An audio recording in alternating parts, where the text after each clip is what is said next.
Yo, what's up guys? I'm back today with another tips and tricks video. I'm playing Stockpile on Militia, and instead of breaking down exactly what I'm doing in the game, I'm going to be giving you guys a different kind of video on what you can do kind of outside the game that you're in and how to improve.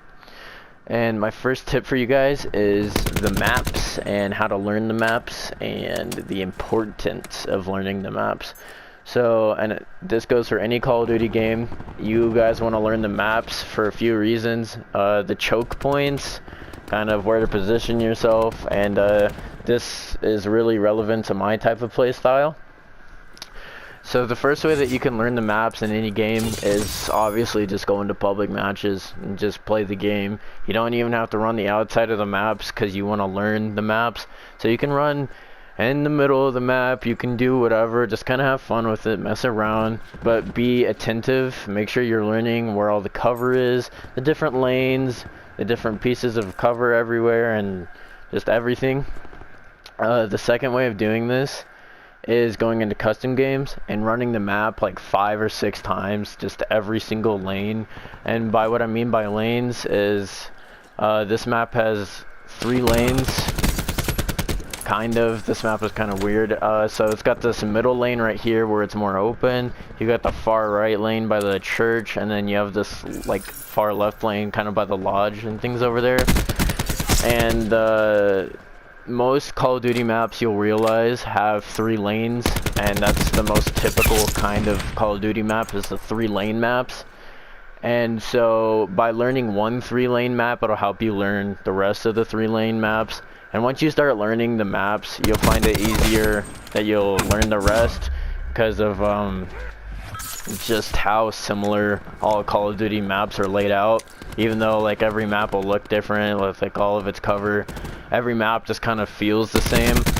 But every map does have a different flow to the map, and by what I mean is when they put different pieces of cover everywhere, it makes different choke points in the map. And you can use this to your advantage because you can learn where the choke points are, where people like to run off spawn, where people like to go during the middle of the game, where the most popular spots, and you have more cover around you. And just by learning the maps, you'll start to get in the feel of how every map is played. And once you start playing the maps more and more and more, you'll find where people like to go and just kind of how to play the map better and run the map and ways where you can get the advantage. My second tip is how to aim better. And obviously aiming is a big part of Call of Duty, and the first way to do this is just play the game a lot. Just practice, doesn't matter what game mode it is. Just practice without a sight, with a sight, just any way that you want to play. Just keep on going into games and just focus on your aim. You want to try to aim for the head. This is my weakest part of Call of Duty. I am really bad at aiming for the head, and it's probably my weakest part of Call of Duty. And you're going to want to try to aim for the head because once you start getting into more competitive Call of Duty, you're going to want to be able to kill people faster, and people in competitive Call of Duty will aim for your head 99% of the time. And you don't want to be losing gunfights by people just beaming you in the head every time. So start aiming up when you're shooting. Another way that you can improve your aim is go into custom match, put on all recruit bots, the easiest bots that you can, and just go to town.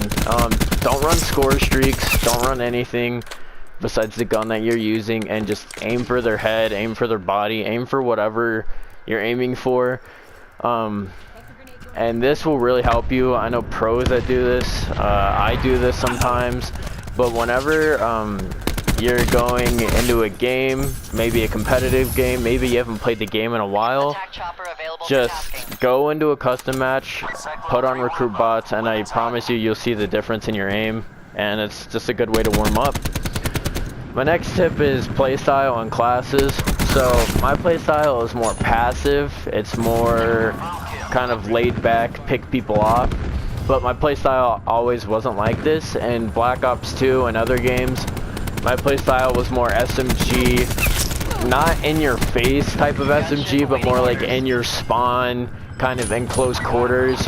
But I've almost perfected my gameplay in public matches to the point where I'm at now, where I can have high kill death ratio games like this consistently. And the way I recommend doing this is it could be with an SMG, an AR, an LMG, a sniper, a pistol, whatever the cheese is. And by the cheese I mean like whatever the best thing in the game is. Try it. Try whatever you feel like you're good at. If it's camping, so be it. If it's running around with an LMG, an SMG, whatever. And what this will allow you to do is it gives you a good base to grow on your game. So let's say that you're best at camping, right?